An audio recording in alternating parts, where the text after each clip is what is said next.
नमस्कार। हिंदी साहित्य की ऑनलाइन कक्षा में आपका हार्दिक स्वागत है। आज हम अध्ययन करेंगे बीए प्रथम वर्ष आधुनिक काव्य और इसमें द्विवेदी युग के प्रमुख कवि मैथिली शरण गुप्त के काव्य सौंदर्य का अध्ययन करेंगे। गुप्त जी थे वो द्विवेदी युग के प्रमुख राष्ट्रीय कवि मैथिली शरण गुप्त द्विवेदी युग के सर्वश्रेष्ठ कवि माने गए हैं और उन्होंने भारतीय इतिहास एवं पुराण की प्रमुख मुख्य घटनाओं पात्रों को लेकर साकेत, भारत भारती, जय भारत, जय दर्पवर्त, रंग में भंग, पंचवटी, यशोधरा, द्वापर इत्यादि रचनाओं का निर्माण किया। हालांकि इनके काव्य की मूल चेतना है वो राष्ट्रीय सांस्कृतिक चेतना है, किंतु समाज सेवा, प्रकृति चित्रण, भाव में रस निरूपण, मानवतावाद ऐसे तत्व भी इनकी काव्य रचनाओं में देखने को मिलते हैं। गुप्त जी के काव्य सौंदर्य की विशेषता निम्न बिंदुओं के अंतर्गत हम समझने का प्रयास करेंगे।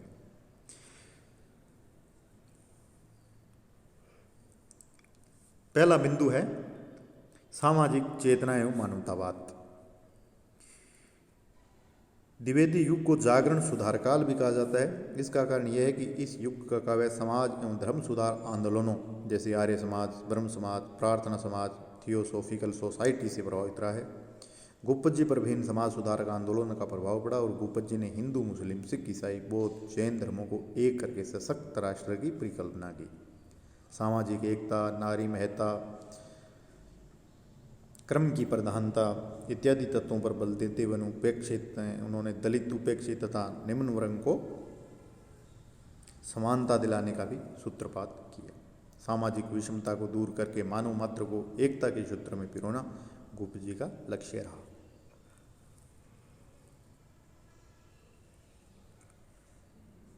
उदाहरण एक, हिंदू मुसलमान सब भाई, नित नवीन जनगान उदार, वैष्णव बौद्ध जैन आदिक, हम उस पर हिंसा करें प्यार। आधुनिक एकल कौटुंबिक प्रणाली का विरोध तथा अयोध्या के संयुक्त परिवार का समर्थन कवि ने जोर देकर किया है। मानवता की स्थापना करता हुआ कवि कहता है, भारत माता के बच्चे विश्व बंधु तुम हो सच्चे, मनुष्य तब सबसे ऊपर है मान्य महिमंडल के बीच। दूसरा बिंदु है धार्मिक चेतना। 19वीं शताब्दी के उत्तरार्ध और 20वीं शताब्दी के आरंभ में विभिन्न धर्म सुधार का आंदोलनों ने साहित्यकारों को भी प्रभावित किया। रामकृष्ण मिशन, प्रार्थना समाज, आर्य समाज इत्यादि ने धर्म की संकीर्णताओं, आडंबरों, दिखाओं तथा अनेकता का विरोध किया और धार्मिक पवित्रता, एकता और सहिष्णुता की स्थापना पर जोर दिया। गुप्त जी ने वैष्णव होने पर भी एवं राम भक्त होने पर भी अनेक धर्म पुरुषों तथा धर्मों का गहन और विशुद्ध अध्ययन किया और धार्मिक सहिष्णुता का परिचय दिया। साकेत, पंचवटी में श्री राम, द्वापर में श्री कृष्ण, गुरुकुल में सिख धर्म तथा करबला में मुस्लिम धर्म तथा पैगंबर मोहम्मद साहिब का गुणगान किया। मंगल घट में धार्मिक समन्वय का सुंदर प्रयास मिलता है। राम, रहीम, बुद्ध, ईसा का सुलभ एक साथ ध्यान नहीं, हिंदू मुस्लिम दोनों अब छोड़े ये विग्रह की नीति।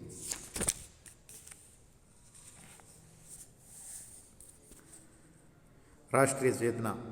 गुप्त जी के काव्य में द्विवेदी युगीन कवियों की भांति राजनीतिक चेतना, मातृभूमि के प्रति त्याग और बलिदान की भावना तथा स्वतंत्रता प्राप्ति का लक्ष्य मिलता है। भारत भारती भारतवासियों को पराधीनता की बेड़ियां तोड़ने और अंग्रेजों को उखाड़ फेंकने का आग्रह करती है। शासन किसी प्रजाति का चाहे विवेक विशिष्ट हो संभव नहीं है, किंतु जो सर्वांश में इष्ट हो। अंग्रेजों की शोषक नीति का विरोध तथा किसानों की दयनीय दशा पर कवि ने किसान काव्य में चिंता व्यक्त की है। विभिन्न सत्याग्रह आंदोलनों का गुप्त जी ने यथार्थ अंकन करते हुए भारत भूमि की स्वतंत्रता का नाद बजाया है। साकेत के श्री राम कहते हैं, संदेश नहीं में या सर्व का लाया, इस भूतल को ही मैं स्वर्ग बनाने आया। प्रजातांत्रिक प्रणाली में विद्यमान अत्याचार, भ्रष्टाचार, स्वार्थीपन एवं कुदमा प्रस्ती पर कवि ने स्टिक व्यंग्य करके राष्ट्रोद्धार की कामना की है।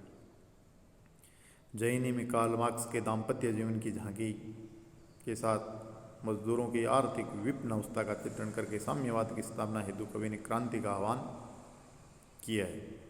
और भारत भारती में अपनी मातृभूमि की प्रशंसा में कवि ने लिखा है, नीलांबर परिधान हरित पट पर सुंदर है, सूर्य चंद्र युग मुकुट मेखला रत्नाकर है, नदियाँ प्रेम प्रवाह फूल तारे मंडन है, बंदी जन विविध खग वृंद शेष फन सिंहासन है, करते अभिषेक पयोध है, बलियारे इस वेश की, हे मातृभूमि तू सत्य सगुण मूर्ति सर्वेश की। प्रकृति सौंदर्य। वैसे भूपत जी का अधिकांश काव्य राष्ट्रीय सांस्कृतिक चेतना काव्य रहा है, किंतु कवि का मन कहीं कहीं प्रकृति के रमणीक दृश्यों को देखकर भी आनंदित हो उठा है। वहीं उन्होंने उनके आलम्बनात्मक, उद्दीप, संवेदनात्मक और लोक शिक्षा इत्यादि स्वरूप अंकित किए हैं। झंकार कविता में भूपत जी ने प्रकृति का रहस्य में मानवीकरण और प्रतीकात्मक स्वरूप चित्रित किया है। कवि लिखते हैं, अच्छी आंख मिचौनी खेली बार बार, तुम छिपो और मैं खोजूं तुम्हें अकेली। इसी प्रकार मेरी कुटिया में राज भवन मन भाया, दोनों और प्रेम बलता नामक साकेत के गीतों में प्रकृति का आलम्बन चित्रण है। चित्रकूट की रासमा में प्रकृति का चित्रण, तदंतर बेटी सभा उठज के आगे, नीले वितान के तले दीप बहु जागे। इस प्रकार भूपत जी ने अपनी कविताओं में प्रकृति का भाई चित्रण किया है।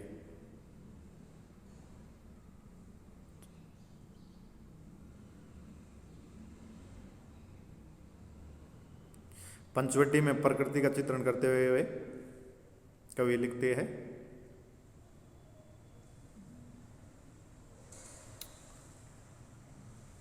चारू चंद्र की चंचल किरणें खेल रही थी जलथल में। चांदनी रात का वर्णन करते हुए चित्रकूट की जो आरंभिक पंक्तियां हैं उनमें प्रकृति का अच्छा वर्णन इन्होंने किए। नीति एवं आदर्श। भूपत जी पर आचार्य महावीर प्रसाद द्विवेदी के मर्यादित नैतिकतावादी चरित्र का पूर्ण प्रभाव पड़ा। उन्होंने इसी कारण मुक्त काव्य की अपेक्षा खंड काव्य और महाकाव्य अर्थात प्रबंध काव्य को और आधुनिक कथानकों के स्थान पर पौराणिक ऐतिहासिक कथानकों का चयन किया और अपने काव्य ग्रंथों में नीति एवं आदर्श की पूर्ण प्रतिष्ठा की। साकेत, भारत भारती, पंचवटी, द्वापर, जयद्रथ, वध ऐसी रचनाएं हैं जिसमें युगीन नीति, आदर्शों तथा मूल्यों की स्थापना हुई है। चित्रकूट की राजसभा में के पश्चाताप करते विराम से यही विनय करती है, यह सच है तो फिर लौट चलो घर भैया, अपराधीन हूँ तात तुम्हारी मैया, अपराधीन में हूँ तात तुम्हारी मैया। यहाँ राम को भैया और तात कहना के की नैतिक श्रेष्ठता और मर्यादा का परिचायक है। इसी तरह भरत की आत्मगलानी निर्लोभी वृत्ति में उसका राम के प्रति मर्यादित भातृत्व प्रेम झलकता है। और राम का चरित्र धैर्यशाली, मर्यादावादी, शीलवान, भातृभाव और आज्ञाकारी पुत्र के रूप में चित्रित हुआ है। भाव और रस निरूपण। भूपत जी के काव्य में अनेक भावनात्मक मार्मिक स्थलों की व्यंजना हुई है। श्रृंगार के संयोग और वियोग पक्ष में साकेत के प्रथम तथा नवम सर्ग में उर्मिला लक्ष्मण के मिलन तथा उर्मिला के विरह वर्णन देखने को मिलते हैं। कुणाल गीत में करुण रस, जय भारत में भयानक, जयद्रथ में वीर रौद्र, साकेत में भक्ति वात्सल्य शांत रसों का सुंदर परिपाक हुआ है।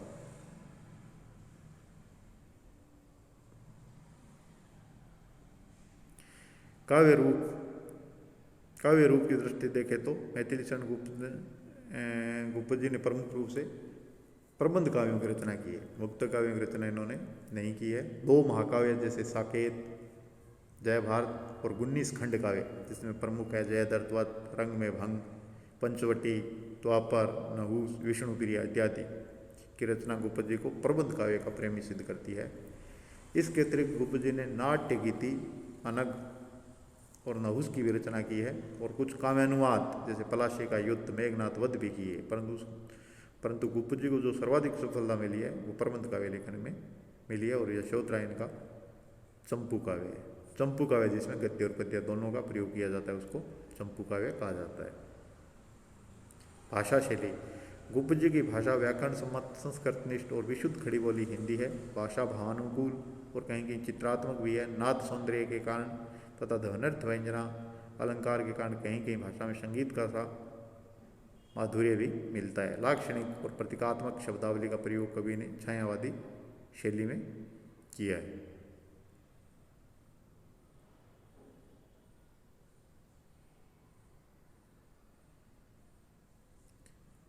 अलंकार। गुप्त जी के काव्य में वैसे तो अलंकारों से रहित सादगी भरा सरल और सुबोध भाषा शैली, लेकिन मतलब उन्होंने अलंकारों का ज़्यादा प्रयोग किया नहीं किया। जो भी अलंकार आए हैं सायास आए हैं उस अवसर के अनुकूल, जैसे उपमा, उत्प्रेक्षा, रूपक, अनुप्रास, मानवीकरण, धवनर्थ, इतना अलंकारों का इन्होंने प्रयोग किया है। छंदों में छंद विधान अगर देखें तो गुप्त जी की अधिकांश रचनाओं में मात्रिक और वर्णिक छंदों का प्रयोग हुआ है। साकेत में वर्णिक और मात्रिक छंदों का सुंदर प्रयोग है। रोला, हरि गीतिका और गीतिका छंदों में कवि ने अधिकतर रचना की है। और संस्कृत के वर्ण विपरीतों के अलावा मुक्त छंद विधान में भी मुक्त छंद विधान का प्रयोग भी कहीं कहीं किया है। निष्कर्षतः हम कह सकते हैं कि मैथिली शरण गुप्त आधुनिक काव्यधारा की प्रबंधात्मक काव्यधारा और राष्ट्रीय चेतनावादी काव्यधारा के प्रतिनिधि कवि है। और इनके काव्य में युगानुकूलता, सामाजिक, धार्मिक, राजनीतिक और साहित्यिक चेतना पाई जाती है।